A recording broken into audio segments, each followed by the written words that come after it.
everybody, what's up? It's Live with April Diamond here on Hey Vegas TV. I am so excited today to have my best new good friend, Jeff Timmons. Give it up for Jeff. Thank you. Thanks for having me. I appreciate it. This place is great. I didn't even know this was here. I didn't even know this existed. I'm a Vegas local, so it's exciting. And I'm an advocate of Vegas, so it's exciting to see this going on here, and and it's also great to see you again, and happy that you're getting the opportunity to really get yourself out there outside of what you're already doing, which are plenty of amazing things already. So thanks for having me. It's a pleasure. I appreciate that. That's really nice of you to say. We had some chats online, and you got to tell a lot of your story. As you guys know, Jeff Timmons is the founding member and really the creator of 98 Degrees, everybody's favorite vocal band.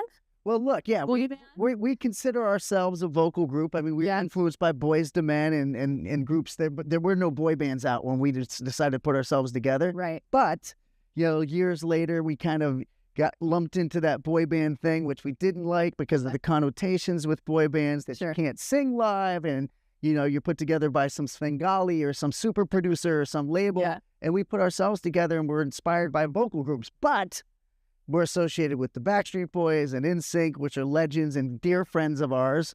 And now that we're in our 50s, we don't mind the term boy band anymore. You don't look like you're in your 50s. I'm just saying. Well, that's all the nice lighting they have in the studio, all the soft gels and the filters and all that good stuff. So, and you guys look great. You guys look great. And there is a huge resurgence of, like, let me say boy band. I know you guys are a vocal group, but the boy band thing is a huge, like, you have an audience from back in the day and they never left you.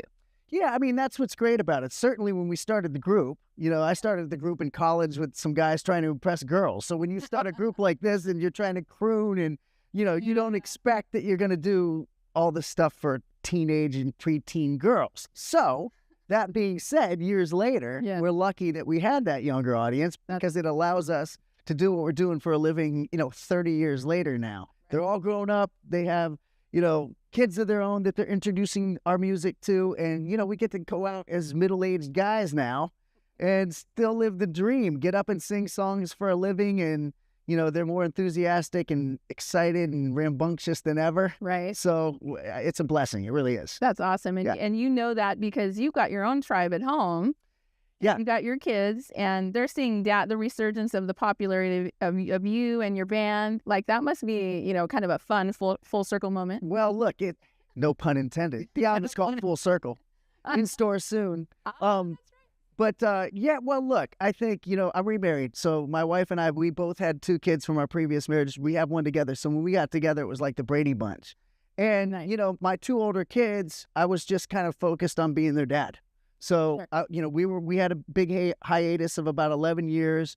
I kind of just did behind the scenes stuff. I did music for TV and ghost wrote songs for other artists, and primarily was just their dad. So after 11 years of a break, us coming back, now I told them I was cool. They didn't really believe it, but, you know, when we had a resurgence and came back after 11-year break, we went on tour with New Kids on the Block and Boys to Men, who we idolize, Boys to Men. So it was a dream for us, and we were doing stadiums, and we each had our own tour buses. And so, you know, my older kids were like, what is this? This is crazy. I mean, where'd you come from? And I said to them, I told you I was cool. And they were like, no, you're still not cool. This is cool, but you are still not cool. But nonetheless, it was kind of an interesting you know, sort of dynamic for them to experience. Now, my 2 stepkids, my 2 stepkids and my youngest daughter, you know, they sort of saw me in that light from the beginning, and they're all used to it, and it's part of their lives, traveling around the world and getting to go really cool places. And and then that helps you understand the families. So the people that followed you back in the day when you first started now have families. So now it's them and their families following you. Yeah, listening to the music, so you are getting reintroduced to a whole new generation of, you know, fans and listeners and that kind of thing. It really is cool. I mean, when I say it's a blessing, I mean, we don't take any of it for granted. We never really did. I mean, we're all Ohio guys, blue-collar, Midwestern guys. We're raised in a certain way to be respectful and appreciative of everything that comes your way, right? So, you know, although it's easy to kind of get caught up in it and take it for granted, we always checked ourselves. If any of us would start to get a little out of control or let it go to our heads, we're like, look, This isn't real. Yeah. 6 months before this, we were driving to Winnebago around trying to get discovered with our pictures plastered on the side. At the time, due diligence. And so, you can easily get caught up into it, and people will let you or want you to get caught up into it so they can get caught up into it. But, ultimately, we're very fortunate that, we're introduced to, we still have our fans from the beginning, our core fan base, which they've always been there for us. Yeah, and they continue to follow you to all your shows, because the shows that you're doing now, which we'll talk about in just a minute, but all the shows that you're doing now, they're sold out. You have new music out. You have like all of this, the dynamic. It's almost like you picked up where you left off. In fact, it's almost better. Although we were tremendously popular in the late 90s and early 2000s, we didn't really, there was so much competition. You had the Backstreet Boys, which we were compared to, and NSYNC, which are these amazing, legendary groups, which we were, again, fortunate that we were compared to them. But we had a different label situation. Originally, we set out to be an R&B group, which was very niche towards R&B pop instead of pop.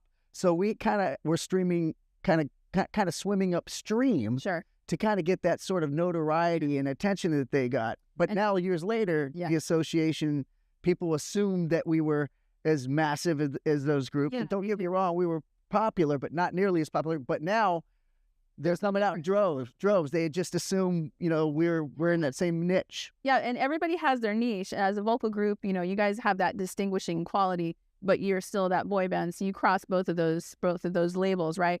And when we come back, I want to talk about your new music, about your new tour, and a couple of other fun things that people in Vegas will probably be interested to hear about. So we'll be right back. Hey Vegas! Celebrate every day in style at the Composer's Room. From live music to comedy shows, we've got entertainment that'll give you that Las Vegas vibe. Our tavern serves the best drinks in Vegas. Whether you're a cocktail connoisseur or a beer buff, our bartenders got you covered. And let's not forget about the food. Our culinary delights are sure to tantalize your taste buds. Come for the entertainment and stay for the food. Reserve your visit to the Composer's Room today and start celebrating Las Vegas our way.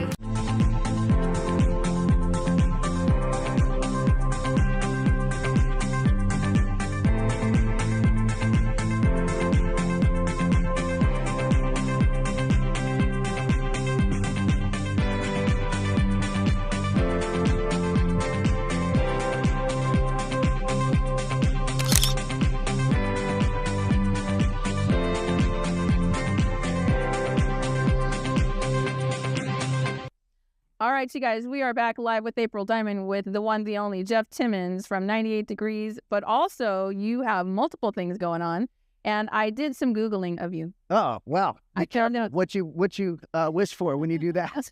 There's some stuff on there. I bet there is. There's a few things. You have a lot of singles that I didn't realize you had released, which is exciting. Yeah, I mean, look, I kind of dabbled in doing solo stuff. I love the music, right? So you know how you're a musician, right? You put out music. Yeah. I do all this other stuff, and we could probably get into some of the other businesses and other ventures I have in entertainment.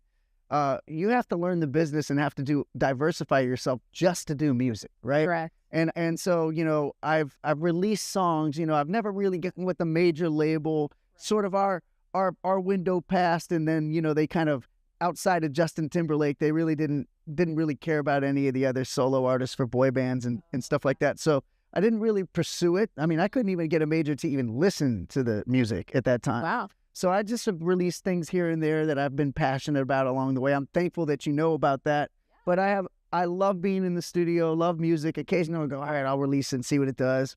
We had a song, speaking of Pompeii, we're doing something with Pompeii Productions, but I did a song called Lit with this artist, this very talented rapper named Pompeii, which made it to #1 on the Apple iTunes. Oh, wow, that's great. So yeah, we were fortunate enough to have some fun with that. But I kind of, my big thing when it comes to music is really the group, Yeah. So. And being the founding member. That's the thing is, Jeff, really, you put that together. That you are the one that created 98 Degrees. Well, I was dumb enough to try it first. So I started. Took all the hits. Well, I started in college to impress girls at a party. It's a very shallow thing, but that's what college guys do. Right. And we sang for some girls, quit school, went to LA because you didn't have any of this technology that you have today. You couldn't go on American Idol to try out, or you couldn't put things on TikTok that would go viral. You literally had to go to Nashville, New York, or LA. Because that whole promotional landscape changed. It's totally different. Now it's all, doing this and social media and that kind of thing. You released some singles, and then I scrolled down into your past and your history, and I saw Chippendales. Yeah, that's right. Chippendales here in Vegas. Now, look. It was like, okay, you probably didn't join Chippendales, but... No. So a dear friend of mine who used to manage me for a short spell, his name's Michael Caprio, and he's an amazing publicist, PR guy. Nice. And, look, I had been out of the mix, out of the scene for a long time, like I said, being a dad and just kind of, doing hodgepodge things with music and production and things of that nature. Yeah. And Michael said, you need to get back out there. Yeah. And one way you can do this is to host the Chippendales. Well, of course, I was, everybody has their preconceived ideas of what the Chippendales is. I'm like, oh my God, I can't have the first thing I come back and emerge being a stripper with the Chippendales, right? So, I mean, this was pre-Magic Mike, so it wasn't really, still was sort of taboo even 14 years ago when I did it. And, my wife was like, no, you should go do it, because my wife said, you should go do it because this will get you a lot of PR and promotion, and maybe, there'll be some buzz about, your group getting back together, because I'd really hoped that the group would get back together. We had been doing different things. We never broke up. But I went to go see the show. I saw the show, and it was incredible. It's a well-produced show. Yeah. The guys sing, they can dance. It's not just, So you said, okay, I'm going to go and host the show and perform. And it's, it's on Google. You can check it out. But you're the kind of person that will go out and try things, and you don't mind if you sink or swim. You just want to see where it goes, right? Well, I love that you know that. And I think in life, you have to go for things, right? You have to be willing to put yourself, you got to take risks, big risks, to get big rewards, right? And I'm confident enough in myself to try things and fail. I mean, you're going to go through life. Nobody hits a home run every time, right? So for me, it's like, I'm a person that doesn't take myself too seriously, but takes what I do seriously, if that makes sense. So I think that, if you put your effort and your heart and soul and spirit into something, and it doesn't work out for you, you know what? At least you can go look at yourself in the mirror and say, I tried. I gave my best, and I didn't hold anything back. The one thing that I don't want to have in my life is when I'm older to go, you know what, if I would have only tried a little bit harder, or if I would have took that chance. Now, look, a lot of times people will laugh at you, or you make a mistake, or it doesn't translate into the ultimate success. Right. But every once in a while, lightning strikes, and it turns into mega success. Put yourself in that position, you're never going to know. And sometimes you sink and sometimes you swim. And believe me, I know a lot about that. Well, we all do. We all do. We've all been through that. And it's not, I think it's a learning process. And by the way, let's add this. You also are a motivational speaker. You take a lot of stages and go and speak around the country too. Well, yeah. I mean, look, part of what you do when you have the success that we've had, we've been very, very fortunate, sold millions of records, got to travel the world. Whatever was in my mind's eye when I wanted to start this, my life ended up exceeding those expectations. Awesome. And with that comes, I feel like people have to have a responsibility to give back.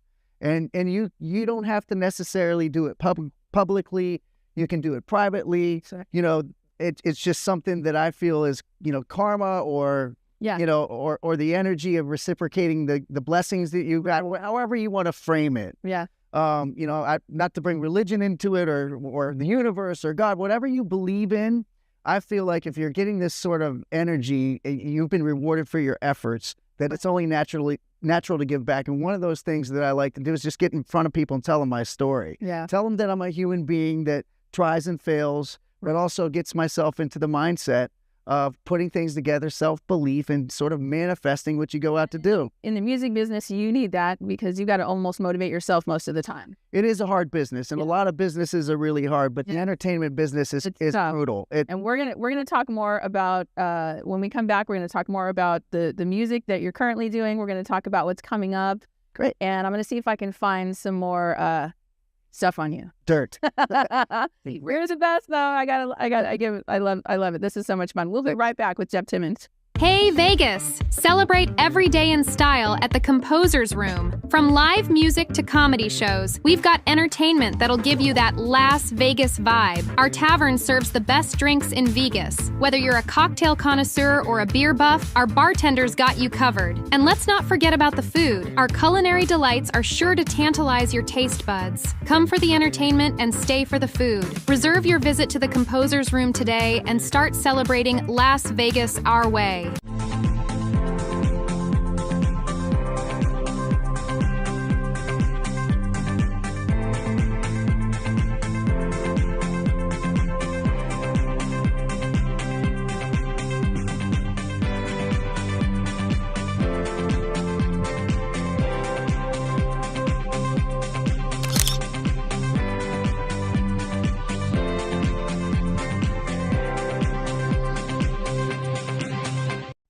Hey, we're back live with April Diamond on Hey Vegas TV with Jeff Timmons, and you have so many stories to tell, but we were just talking about, I want to talk about your music. I keep saying that, but I want to hear about this No Man's Land band thing that you were just talking about. Oh, Mission Man Band. Mission Man Band? Mission Man Band is a well-known I'm surprised you haven't heard of it. It was a hit VH1 series. Okay.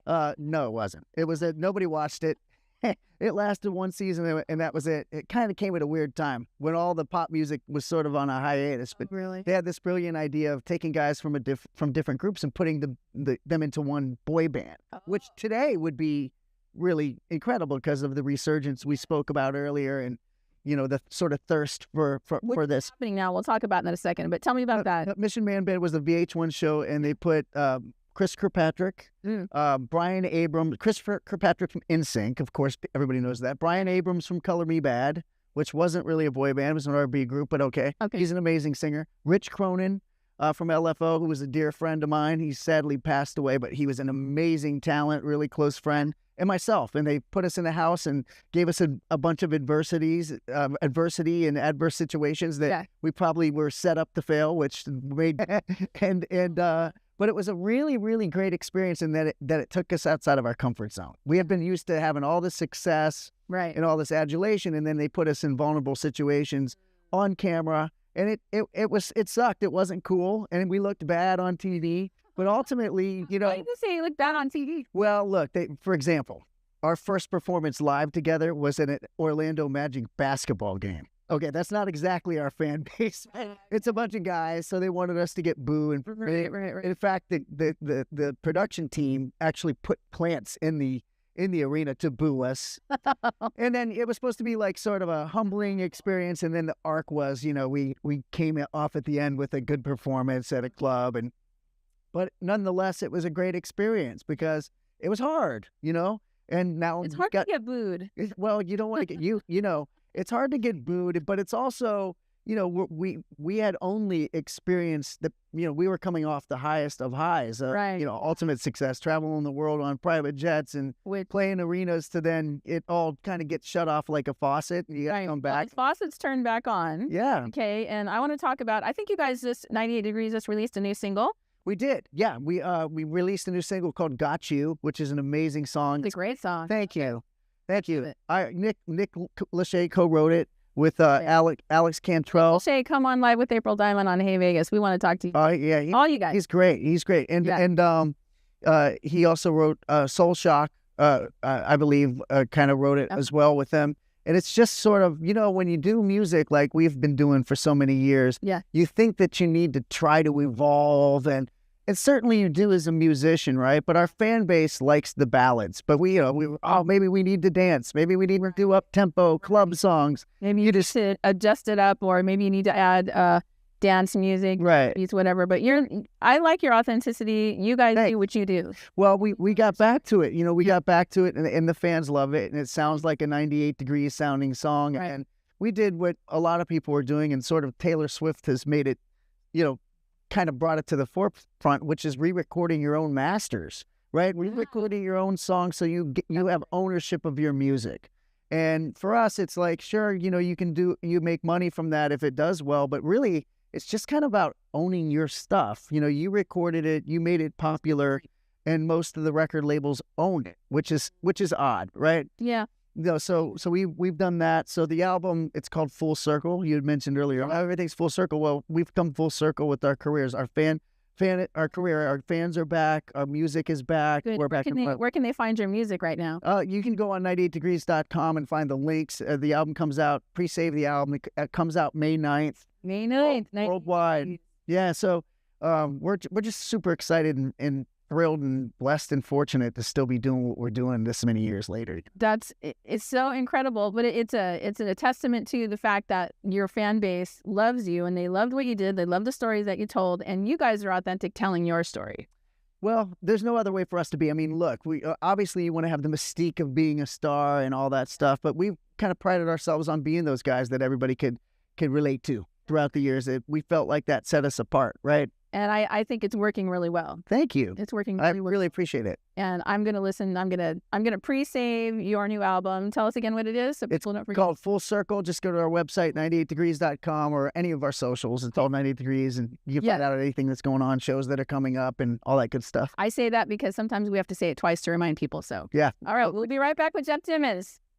Hey Vegas! Celebrate every day in style at the Composer's Room. From live music to comedy shows, we've got entertainment that'll give you that Las Vegas vibe. Our tavern serves the best drinks in Vegas. Whether you're a cocktail connoisseur or a beer buff, our bartenders got you covered. And let's not forget about the food. Our culinary delights are sure to tantalize your taste buds. Come for the entertainment and stay for the food. Reserve your visit to the Composer's Room today and start celebrating Las Vegas our way.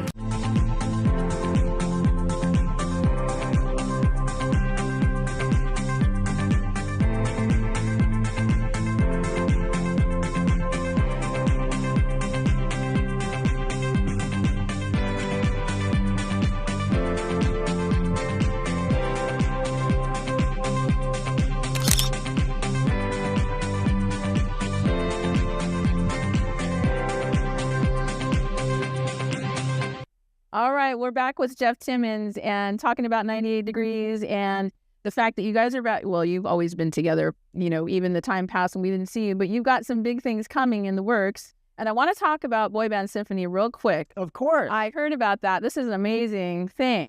Thank you. Yeah, I mean, there have been these incarnations of different boy band guys doing different things together. There was one here called The After Party that had Joey Fatone and Nick Carter and Wanye from Boys II Men and AJ. And that was like in a club kind of setting. For this one, it's myself, Chris Kirkpatrick, who's a dear friend of mine from NSYNC, right? And Eric Estrada from O-Town, who is really an underrated guy. I mean, he's an amazing, probably one of the better vocalists I've heard. The three of us do each other's songs and cover other boy band songs with a huge orchestra. It's been an enormous success for us. We didn't know what to expect or what people would think of it. Of course, right? When a lot of us sing ballads, right? So when you have these ballads, they're constructed most of the time with an orchestra in mind, and it's not really like that. It's programmed. You might have some strings, but to hear these songs come to life with an orchestra, I'm up there often getting goosebumps listening to this music. It's an amazing, overwhelming feeling. Orchestral music, but the thing that's cool about it, and by the way, all these places that you've gone, you guys are selling out. Yeah, every venue. Yeah, every venue's been sold out. I mean, we have Louisville coming up here in a couple days. We have another one, Pittsburgh, and we're about to announce another one, Columbus. And all of a sudden, your town, Ohio. Yeah, Ohio. All of a sudden, we're getting more and more offers to do this, and we just thought it would be fun to do once. So. Again, it's that thing that you just kind of, sometimes things kind of lightning strikes and you gotta go with the flow. So that whole thing, the boy band thing is back. You guys all coming from all these different boy bands. I say boy band, but I mean it in the dearest, most. We're not afraid of the term anymore. We love it now that we're older. Call us boys, fine. Yeah, exactly. But and the music is so timeless. I listen to your stuff. I listen to Backstreet Boys, and I think they have a residency coming up. They're going to be playing at the Sphere. I'm sure it's going to kill. I mean, I think they've already sold out and added dates already. So it's the time. It's back. And you guys are about to start Are you gonna? Is a tour coming? Is something? Well, we're doing some national dates here. We have Disney coming up, Epcot end of April, and then we have a couple of things in October. But really, we haven't served our fans overseas where we broke first. So this year we're going to kind of concentrate on going to Southeast Asia, Canada, and some other parts of the world where a lot of people don't know. We didn't necessarily break in the U.S. first. We had to go other places. Right. And that's where we're kind of going to go back and see some of those folks. You go out and you come back to the U.S. Yep. So, well, Jeff, thank you for coming and being on Live with April Diamond. It's a pleasure. Always an honor to talk to you. Congratulations on this. This is incredible, and your new music too. And thank you. Anytime you want me on, I'd be happy to come back. I would love to have you come back. In fact, we'll do that. We're going to do another episode at some point and talk about some more stuff. You have great stories. You have great music. And thank you for watching Live with April Diamond here on Hey Vegas TV. Give it up for Jeff Timmons. Whoop. Thank you. You're my own audience. Thanks, Jeff. Thanks for having me. Appreciate you. Thanks, you guys.